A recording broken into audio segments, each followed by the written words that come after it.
नमस्कार मैत्रिणींनो, तुमचं पुन्हा एकदा माझ्या यूट्यूबवाला आर्यवर्क चॅनलमध्ये अगदी मनापासून स्वागत आहे। आज आपल्या हा क्लासचा जो आहे तो हा 27वा दिवस आहे। तर इथं बघू शकता तुम्ही, आता तुम्हाला इथे दिसतच असेल आपण कालच्या जो आपला कालचा क्लास झाला त्याच्यामध्ये आपण ही जी चंद्रकोर आहे ही बनवलेली होती। तर आजही आपण आज ह्याच्यामध्ये आपण मिरर वर्क बघणार आहोत। आतापर्यंत आपण आरी वर्कचे बरेच प्रकार आपण याच्यामध्ये कंप्लीट केलेले आहेत। तर जसं की आपण बेबीचं जे आपण हे असतं पाऊल कसं काढायचं ते बघितलेलं, त्यानंतर नथ बघितलेली आहे, त्यानंतर काल आपण चंद्रकोर बुट्ट्या वगैरे आपण आतापर्यंत बघितले आहे। तसेच आपण थ्रेडचं पूर्ण वर्क बघितलेलं आहे, सिल्क थ्रेडचं, डोली थ्रेडचं, त्यानंतर वेगवेगळ्या प्रकारच्या बुट्ट्या आपण हे सगळं आपण ह्याच्यामध्ये बघितलेलं आहे। ठीक आहे, आणि ही जी चंद्रकोर आहे ही आपण कालच्या क्लासमध्ये आपण कव्हर केलेली आहे। ज्यांनी कोणी अजून आपला हे बघितलं नसेल तर त्यांनी आधीचा क्लास जो आहे त्याच्यामध्ये ही चंद्रकोर कशी केलेली आहे हे बघायचं आहे। तर त्यानंतर आज इथं आपण मिरर वर्क, तुम्ही मिरर वर्क आपल्या बऱ्याचदा ड्रेसवरती असतं, तर तेच मिरर वर्क आपण आपल्या ब्लाउजवरती कसं करायचं हे आपण इथं बघणार आहोत। तर त्यासाठी मी तुम्हाला दाखवते। इथं बघू शकता तुम्ही, इथं मी इथं बघा हे 2 मिरर आहेत ते मी इथं लावून घेतलेले आहेत। हे बघा, हा एक मिरर मी ऑलरेडी ग्लूनं चिटकवून घेतलेला आहे आणि हा एक मिरर। तर मी तुम्हाला वेगवेगळ्या प्रकारचे 2 स्टिचेस मिररचे करून दाखवणार आहे। त्यासाठी मी हे 2 सिल्क थ्रेड घेतलेले आहेत एकाच कलरचे, आणि ही जी आहे ही 2 तारेची नीडल घेतलेली आहे। ठीक आहे, तर इथं बघू शकता हे मिरर व कसं करायचं, ऑलरेडी आम्ही तर मिरर चिटकवून घेतलेला आहे। त्यानंतर हे जे सिल्क थ्रेडचे 2 गुंड्या आहेत त्या मी इथं घेतलेल्या आहेत, ते आता मी एकमेकांना अशा इथं गाठ मारून घेणार आहे। ठीक आहे, सिल्क थ्रेडनेच आपण त्याला कव्हर करणार आहोत।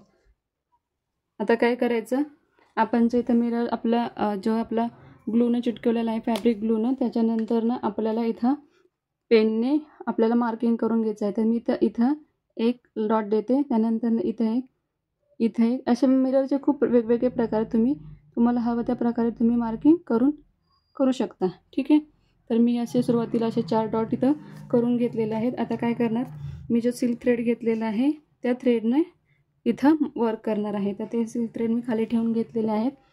सुरुवातीला तर आपण ही जी आपली नीडल आहे या नीडलनं इथून आपण हा धागा वरती काढणार आहोत।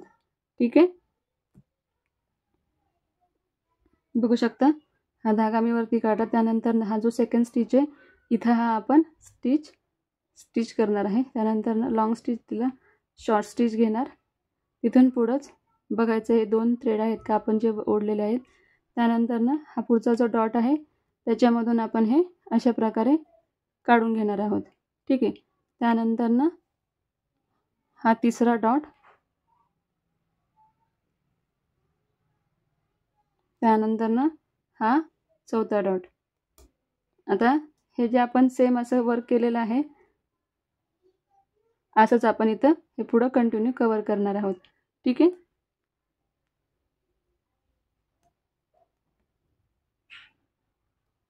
इथं पुढच्याच बाजूला त्याला डॉट स्टिच घ्यायचा, ओढताना हा लॉंग स्टिच आधी येणार बघा। त्यानंतर धागा ओढल्यावरती पहिला इथं एक शॉर्ट स्टिच येणार, मग इथं एक लॉंग स्टिच येणार। आलं लक्षात तुमच्या? काय केलं आपण, पहिले मी इथं 4 पॉईंट घेतले, त्यानंतर पहिले 4 पॉईंट इथं 2 समोरासमोर आणि हे 2 समोरासमोर असे 4 पॉईंट देऊन घेतले। मग हा जो पहिला पॉईंट घेतला आता तो लॉंग स्टिच घेऊन शॉर्ट स्टिच दिला, परत इथून लॉंग स्टिच इथं आणि एक शॉर्ट स्टिच दिला, परत इथून इथं, असं मी कंटिन्यू तीच प्रोसेस परत केली। असंच तुम्ही परत प्रोसेस केल्यानंतर ते त्याला थ्रेड जास्त येईल आणि त्याला लुक पण छान येईल। ठीक आहे, फक्त हा धागा पुढच्या बाजूला स्टिच जो घ्याल तो पुढच्या बाजूला घ्यायचा। हे बघा, हे अशा प्रकारे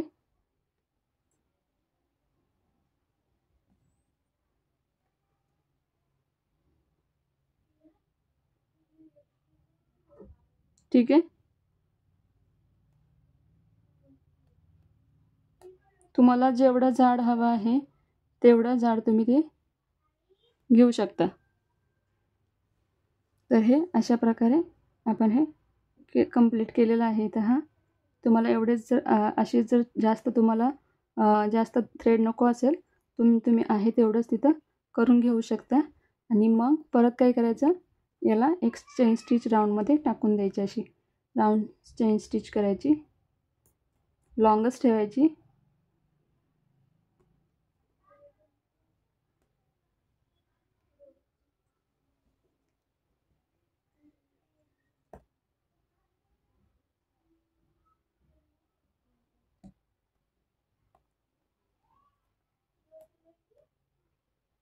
हे अशा प्रकारे लॉंग स्टिच करून घ्यायचं, चेन स्टिच टाकून घ्यायची त्याला. आणि जिथून आपण सुरुवात केलेली तिथं आल्यानंतर बघा, इथून मी चेन स्टिचला सुरुवात केलेली, आता इथूनच मी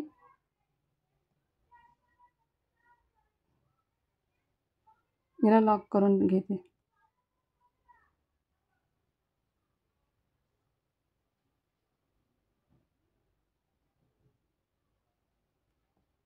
खालून धागा खेचून घ्यायचा. ठीक आहे. तर हे अशा प्रकारे तुम्हाला हे एक 4 पॉईंट घेऊन मी सोप्या पद्धतीचं एकदम असा मिरर वर्क दाखवलेलं आहे. बघा, जे तुम्हाला सहज जमेल, जास्त वेळ लागणार नाही. आणि तुम्हाला जर का भरपूर मिरर वर्क करायचं असेल तर हा एकदम सोपा पर्याय आहे. ठीक आहे. तर तुम्ही झूम पण करून बघू शकता. हा दुसरा मिरर मी इथे लावलेला आहे. आता इथं आपण वेगळ्या प्रकारे स्टिचिंग करून बघूया. तर इथं आपण कसं करणार आहे, मगाशी आपण इथं समोर आणि इथं असं समोरासमोर असे 4 आपण पॉईंट घेतले. तर इथं आपण काय करणार आहे, हा समोरासमोर एक पॉईंट घेणार आहे. ठीक आहे. आणि परत इथं असा एक घेणार आणि इथं एक असं घेणार. म्हणजे आपण टोटली किती घेतले, आपण 6 पॉईंट घेतले. बघा तुम्ही, हे समोरासमोर एक, त्यानंतर हा मध्ये नाही घेतला आपण, तर त्याच्या थोडंसं वरती तर 2 घेतले आणि ह्या मध्येच्या थोडंसं खाली असं आपण एकूण टोटल हे 3 आणि हे 3 असे आपण 6 पॉईंट घेतलेले आहेत. तर हे वर कसं करायचं हे आपण बघणार आहोत. ठीक आहे. तर तुम्हाला दाखवते कसं करायचं. सेम आपण तसंच पहिलं इथून आपण हा जो थ्रेड आहे तो बाहेर काढून घेतला. ठीक आहे. हा पहिला, त्यानंतर हा दुसरा स्टिच. तर इथं तर छोटा स्टिच द्यायचा नाही, तर डायरेक्ट हे स्टिच आहेत का नाही, हे स्टिच घेत राहायचे असे. आपण मग अशी कसं एक लॉंग स्टिच एक शॉर्ट स्टिच दिला, असे दोन्ही स्टिच घेत राहायचे नाही. तर हे डायरेक्ट लॉंग स्टिच द्यायचे. बघू शकता तुम्ही, हे अशी लॉंग स्टिच डायरेक्ट द्यायचे. दिसते तुम्हाला. तर सगळे आपण हे असेच घेणार आहोत.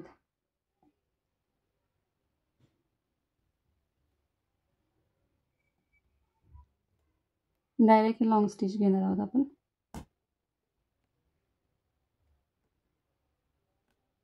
त्यानंतर काय करणार, आता हे लॉंग स्टिच घेतल्यानंतर ह्या दोन्हींच्या मधला जो पॉईंट आहे तिथून आपण करणार आहे प्रत्येकाचा मधला पॉईंट घेणार. जे डॉट घेतलं ते डॉट सोडून जो पॉईंट आहे तो पॉईंट आपण करणार आहोत. ठीक आहे. तर आपण जे 2 पॉईंट घेतले होते त्या 2 पॉईंटच्या मध्ये आपण हे असे पॉईंट घेणार आहोत.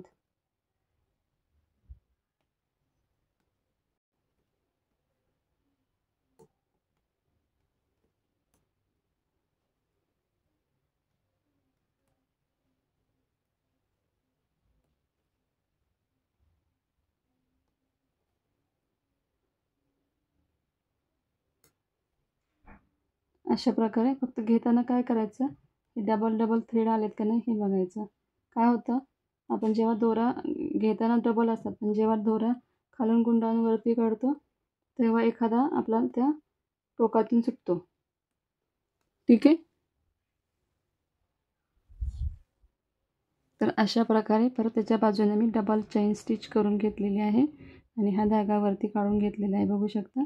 आणि आपण आता इथं एंड नॉट देणार आहोत. धागा खालून खेचून घ्यायचा. ठीक आहे. तर अशा प्रकारे मी तुम्हाला ह्या 2 मगाच्या एक आधीची एक आणि ही ह्या 2 मिररच्या तुम्हाला कसं स्टिच करायचं ह्या 2 पद्धती तुम्हाला दाखवलेल्या आहेत. अशा प्रकारे आता आपण ह्या 2 प्रकारच्या वेगवेगळ्या स्टिचेस बघितलेल्या आहेत. ही आपण पहिली पद्धत बघितली. इथे आपण 1 2 3 आणि 4 असे 4 पॉईंटमध्ये आपण ही मिररची बघितली. त्यानंतर इथं आपण काय केलं, इथे समोरासमोर 2 पॉईंट घेतले. त्यानंतर इथं वरती एक घेतला आणि इथं असे 6 पॉईंट घेऊन आपण हे वर्क स्टिच करून या दोन्हींच्या बाजूने आपण चेन स्टिच करून हे वर्क केलेले आहेत. ठीक आहे. तर आत्ता आज आपण हे मिररचे 2 प्रकार बघितलेले आहेत. तुम्ही याची अशीच प्रॅक्टिस करा आणि तुम्हाला अजून ह्याच्यामध्ये आपण वेगवेगळे अजून खूप छान छान असे डिझाईन आहेत ते आपण बघणार आहोत. ते तुम्हाला सध्या बेसिक मी तुम्हाला सुरुवातीला मिरर वर्क कसं करतात याची एक तुम्हाला आयडिया यावी म्हणून मी तुम्हाला हे मिरर वर्क दाखवलेलं आहे. ठीक आहे. हे आपण मिरर वर्क शक्यतो आपल्या ड्रेसवरती याच्या मुलांच्या कपड्यांवरतीच आत्तापर्यंत बघितलेलं आहे, पण ती करण्याची पद्धत मी तुम्हाला इथं दाखवलेली आहे. ठीक आहे. तर आजच्या पुरतं आपण फक्त हे 2 मिरर वर्क बघूयात आणि इथंच थांबूयात. तर आत्ता आपला हा व्हिडिओमध्ये जो कोणी व्हिडिओ बघत असतील ताई, तर त्यांना हा व्हिडिओ आवडला असेल तर आपल्या व्हिडिओला लाईक करा, कमेंट करत चला तुम्हाला जर काही प्रश्न असतील तर. आणि व्हिडिओ आवडल्यास व्हिडिओ तुमच्या जे आपले फ्रेंड्स वगैरे असतील त्यांना पण हे शेअर करत चला. चॅनलवरती जर का आपला नवीन असेल तर चॅनलला सबस्क्राईब करा, जेणेकरून तुम्हाला वेळोवेळी तुम्हाला याची अपडेट मिळत राहील. ठीक आहे. तर आजच्या पुरतं इथंच आपण थांबूयात. धन्यवाद.